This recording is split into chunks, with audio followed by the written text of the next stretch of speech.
بسم الله الرحمن الرحيم. الحمد لله الذي أنزل على عبده الكتاب ولم يجعل له عوجا قيما لينذر بأسا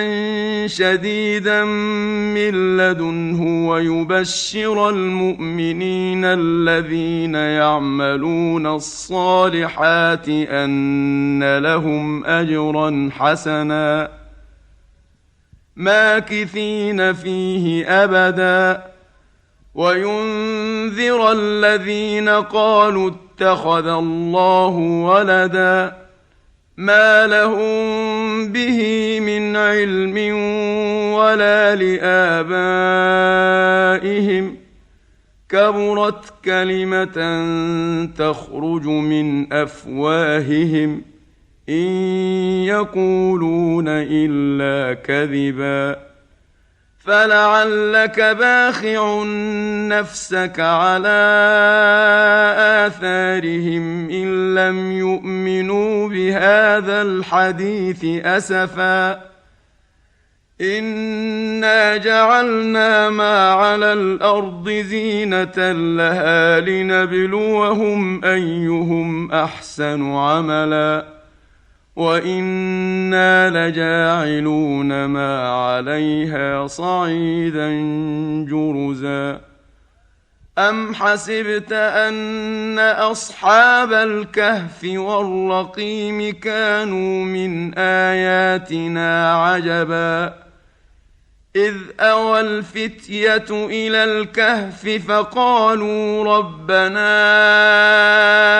آتنا من لدنك رحمة وهيئ لنا من أمرنا رشدا فضربنا على آذانهم في الكهف سنين عددا ثم بعثناهم لنعلم أي الحزبين أحصى لما لبثوا أمدا نحن نقص عليك نبأهم بالحق إنهم فتية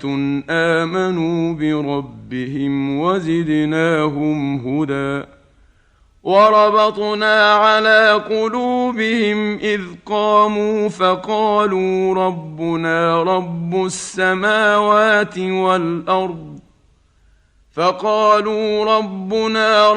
السماوات والأرض لن ندعو من دونه إلها لقد قلنا إذا شططا هؤلاء قومنا اتخذوا من دونه آلهة لولا يأتون عليهم بسلطان بين فمن أظلم ممن افترى على الله كذبا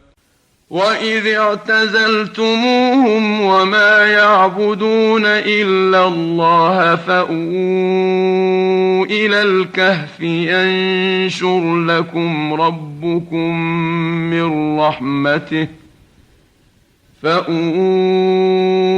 الكهف ينشر لكم ربكم من رحمته ويهيئ لكم من أمركم مرفقا وترى الشمس إذا طلعت تزاور عن كهفهم ذات اليمين وإذا غربت تقرضهم ذات الشمال وهم في فجوة منه ذلك من آيات الله من يهد الله فهو المهتد ومن يضلل فلن تجد له وليا مرشدا وتحسبهم أيقاظا وهم رقود ونقلبهم ذات اليمين وذات الشمال وكلبهم باسط ذراعيه بالوصيد لو اطلعت عليهم لوليت منهم فرارا ولملئت منهم رعبا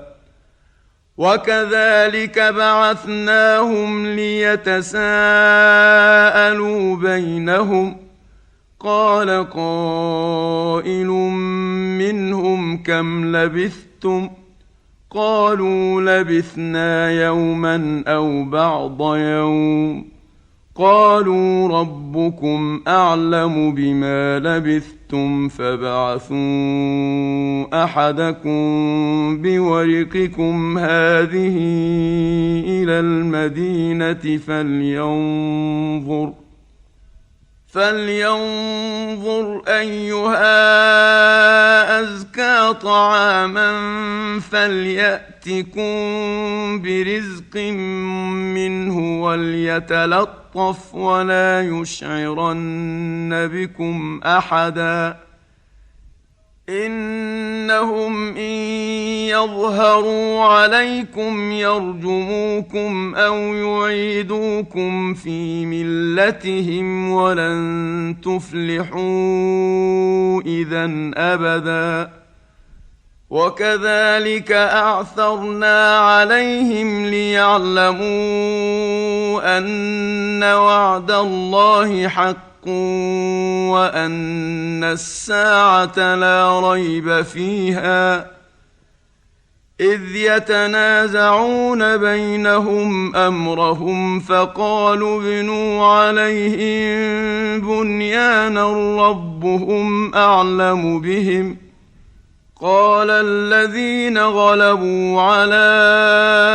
أمرهم لنتخذن عليهم مسجدا سيقولون ثلاثة رابعهم كلبهم ويقولون خمسة سادسهم كلبهم رجما بالغيب ويقولون سبعة وثامنهم كلبهم قل ربي أعلم بعدتهم ما يعلمهم إلا قليل فلا تمار فيهم إلا مراء ظاهرا ولا تستفت فيهم منهم أحدا ولا تقولن لشيء إني فاعل ذلك غدا إلا أن يشاء الله واذكر ربك إذا نسيت وقل عسى أن يهديني ربي لأقرب من هذا رشدا ولبثوا في كهفهم 300 سنين وازدادوا 9 قل الله أعلم بما لبثوا له غيب السماوات والأرض أبصر به وأسمع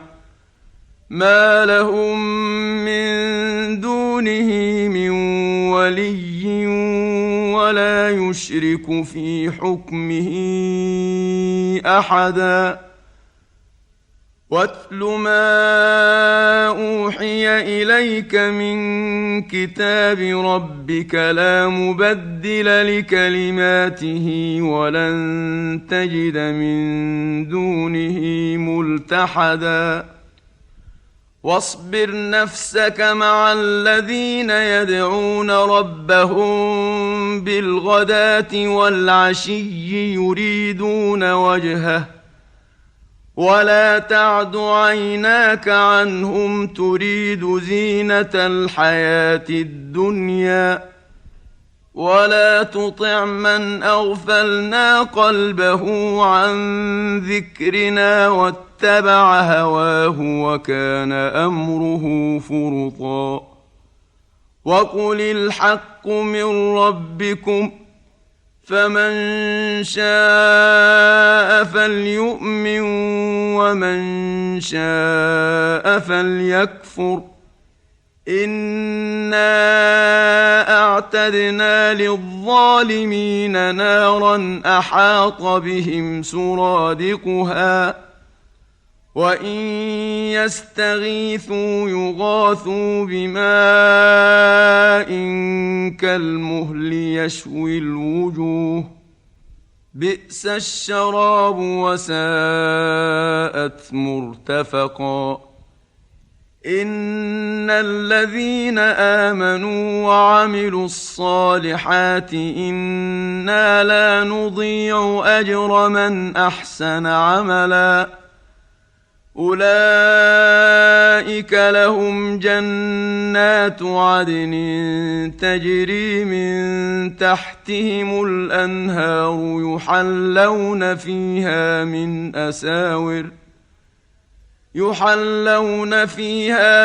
أساور من ذهب ويلبسون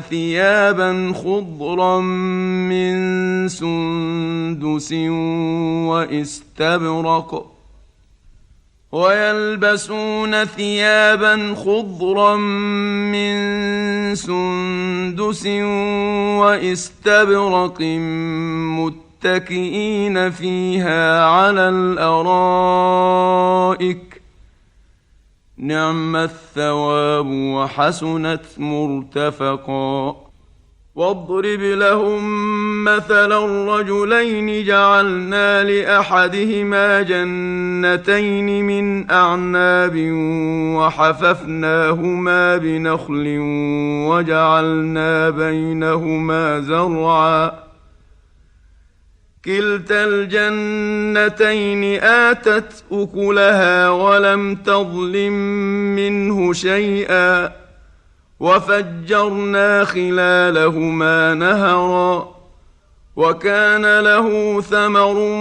فقال لصاحبه وهو يحاوره أنا أكثر منك مالا وأعز نفرا ودخل جنته وهو ظالم لنفسه قال ما أظن أن تبيد هذه أبدا وما أظن الساعة قائمة ولئن رددت إلى ربي لأجدن خيرا منها منقلبا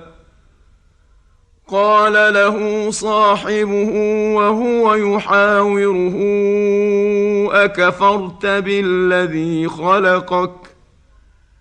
أكفرت بالذي خلقك من تراب ثم من نطفة ثم سواك رجلا لكن هو الله ربي ولا أشرك بربي أحدا ولولا إذ دخلت جنتك قلت ما شاء الله لا قوة إلا بالله إن ترني أنا أقل منك مالا وولدا فعسى ربي أن يؤتيني خيرا من جنتك ويرسل عليها حسبانا من السماء فتصبح صعيدا زلقا أو يصبح ماؤها غورا فلن تستطيع له طلبا وأحيط بثمره فأصبح يقلب كفيه على ما أنفق فيها وهي خاوية فأصبح يقلب كفيه على ما أنفق فيها وهي خاوية على عروشها ويقول يا ليتني لم أشرك بربي أحدا ولم تكن له فئة ينصرونه من دون الله وما كان منتصرا هنالك الولاية لله الحق هو خير ثوابا وخير عقبا واضرب لهم مثل الحياة الدنيا كماء إن أنزلناه من السماء فاختلط به نبات الأرض فأصبح هشيما تذروه الرياح وكان الله على كل شيء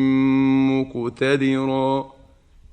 المال والبنون زينة الحياة الدنيا والباقيات الصالحات خير عند ربك ثوابا وخير أملا ويوم نسير الجبال وترى الأرض بارزة وحشرناهم فلم نغادر منهم أحدا وعرضوا على ربك صفا لقد جئتمونا كما خلقناكم أول مرة بل زعمتم أن لن نجعل لكم موعدا ووضع الكتاب فترى المجرمين مشفقين مما فيه ويقولون يا ويلتنا ما لهذا الكتاب لا يغادر صغيرة ولا كبيرة إلا أحصاها ووجدوا ما عملوا حاضرا ولا يظلم ربك أحدا وإذ قلنا للملائكة اسجدوا لآدم فسجدوا إلا إبليس كان من الجن ففسق عن أمر ربه أفتتخذونه وذريته أولياء من دوني وهم لكم عدو بئس للظالمين بدلا ما أشهدتهم خلق السماوات والأرض ولا خلق أنفسهم وما كنت متخذ المضلين عضدا ويوم يقول نادوا شركائي الذين زعمتم فدعوهم فلم يستجيبوا لهم وجعلنا بينهم موبقا ورأى المجرمون النار فظنوا أنهم مواقعوها ولم يجدوا عنها مصرفا ولقد صرفنا في هذا القرآن للناس من كل مثل وكان الإنسان أكثر شيء جدلا وما منع الناس أن يؤمنوا إذ جاءهم الهدى ويستغفروا ربهم إلا أن تأتيهم سنة الأولين إلا أن تأتيهم سنة الأولين أو يأتيهم العذاب قبلا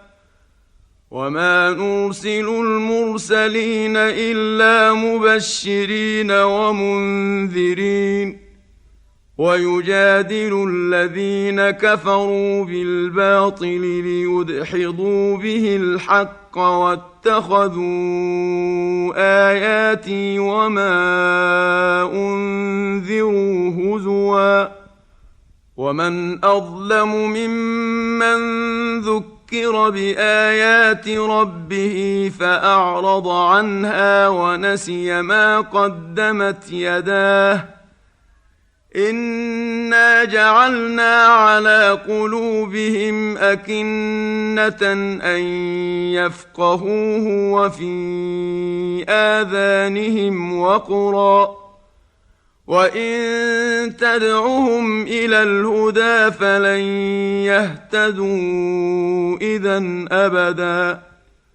وربك الغفور ذو الرحمة لو يؤاخذهم بما كسبوا لعجل لهم العذاب بل لهم موعد لن يجدوا من دونه موئلا وتلك القرى أهلكناهم لما ظلموا وجعلنا لمهلكهم موعدا وإذ قال موسى لفتاه لا أبرح حتى أبلغ مجمع البحرين أو أمضي حقبا فلما بلغا مجمع بينهما نسيا حوتهما فاتخذ سبيله في البحر سربا فلما جاوزا قال لفتاه آتنا غداءنا لقد لقينا من سفرنا هذا نصبا قال أرأيت إذ أوينا إلى الصخرة فإني نسيت الحوت وما أنسانيه إلا الشيطان أن أذكره واتخذ سبيله في البحر عجبا قال ذلك ما كنا نبغ فارتدا على آثارهما قصصا فوجدا عبدا من عبادنا آتيناه رحمة من عندنا وعلمناه من لدنا علما قال له موسى هل أتبعك على أن تعلمني مما علمت رشدا قال إنك لن تستطيع معي صبرا وكيف تصبر على ما لم تحط به خبرا قال ستجدني إن شاء الله صابرا ولا أعصي لك أمرا قال فإن اتبعتني فلا تسألني عن شيء حتى أحدث لك منه ذكرا فانطلقا حتى إذا ركبا في السفينة خرقها قال أخرقتها لتغرق أهلها لقد جئت شيئا إمرا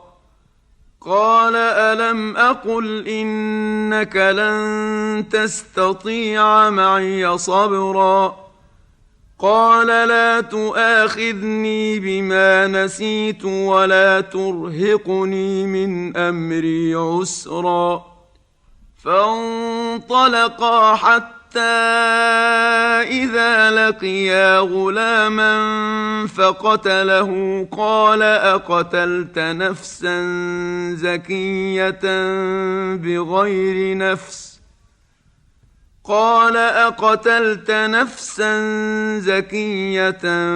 بغير نفس لقد جئت شيئا نكرا. قال ألم أقل لك إنك لن تستطيع معي صبرا. قال إن سألتك عن شيء بعدها فلا تصاحبني قد بلغت من لدني عذرا. فانطلقا حتى إذا أتيا أهل قرية استطعما أهلها فأبوا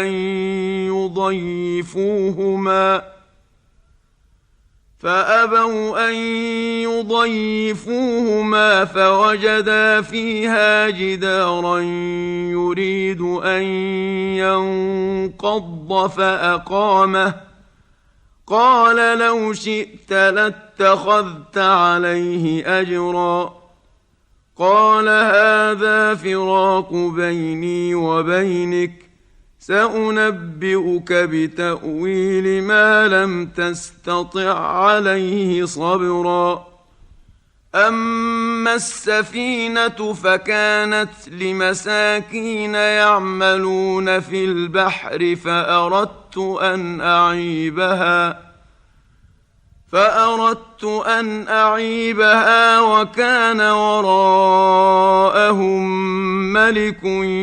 يأخذ كل سفينة غصبا. وأما الغلام فكان أبواه مؤمنين فخشينا أن يرهقهما طغيانا وكفرا. فأردنا أن يبدلهما ربهما خيرا منه زكاة وأقرب رحما. وأما الجدار فكان لغلامين يتيمين في المدينة وكان تحته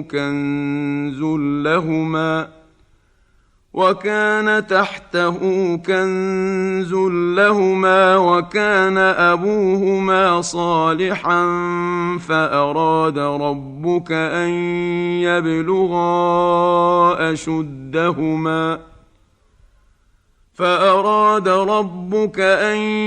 يبلغا أشدهما ويستخرجا كنزهما رحمة من ربك وما فعلته عن أمري ذلك تأويل ما لم تسطع عليه صبرا. ويسألونك عن ذي القرنين قل سأتلو عليكم منه ذكرا. إنا مكنا له في الأرض وآتيناه من كل شيء سببا فأتبع سببا حتى إذا بلغ مغرب الشمس وجدها تغرب في عين حمئة ووجد عندها قوما. قلنا يا ذا القرنين إما أن تعذب وإما أن تتخذ فيهم حسنا. قال أما من ظلم فسوف نعذبه ثم يرد إلى ربه فيعذبه عذابا نكرا. وأما من آمن وعمل صالحا فله جزاء الحسنى وسنقول له من أمرنا يسرا. ثم أتبع سببا حتى إذا بلغ مطلع الشمس وجدها تطلع على قوم لم نجعل لهم من دونها سترا كذلك وقد أحطنا بما لديه خبرا ثم أتبع سببا حتى إذا بلغ بين السدين وجد من دونهما قوما لا يكادون يفقهون قولا قالوا يا ذا القرنين إن يأجوج ومأجوج مفسدون في الأرض فهل نجعل لك خرجا على أن تجعل بيننا وبينهم سدا قال ما مكني فيه ربي خير فأعينوني بقوة أجعل بينكم وبينهم ردما آتوني زبر الحديد حتى إذا ساوى بين الصدفين قال انفخوا حتى إذا جعله نارا قال آتوني أفرغ عليه قطرا فما استطاعوا أن يظهروه وما استطاعوا له نقبا قال هذا رحمة من ربي فإذا جاء وعد ربي جعله دكاء وكان وعد ربي حقا وتركنا بعضهم يومئذ يموج في بعض ونفخ في الصور فجمعناهم جمعا وعرضنا جهنم يومئذ للكافرين عرضا الذين كانت أعينهم في غطاء عن ذكري وكانوا لا يستطيعون سمعا أفحسب الذين كفروا أن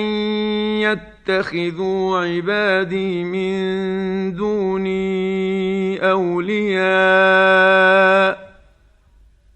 إنا أعتدنا جهنم للكافرين نزلا قل هل ننبئكم بالأخسرين أعمالا الذين ضل سعيهم في الحياة الدنيا وهم يحسبون أنهم يحسنون صنعا أولئك الذين كفروا بآيات ربهم ولقائه فحبطت أعمالهم فلا نقيم لهم يوم القيامة وزنا ذلك جزاؤهم جهنم بما كفروا واتخذوا آياتي ورسلي هزوا إن الذين آمنوا وعملوا الصالحات كانت لهم جنات الفردوس نزلا خالدين فيها لا يبغون عنها حولا قل لو كان البحر مدادا لكلمات ربي لنفد البحر قبل أن تنفد كلمات ربي ولو جئنا بمثله مددا قل إنما أنا بشر مثلكم يوحى إلي أنما إلهكم إله واحد فمن كان يرجو لقاء ربه فليعمل عملا صالحا ولا يشرك بعبادة ربه أحدا. صدق الله العظيم.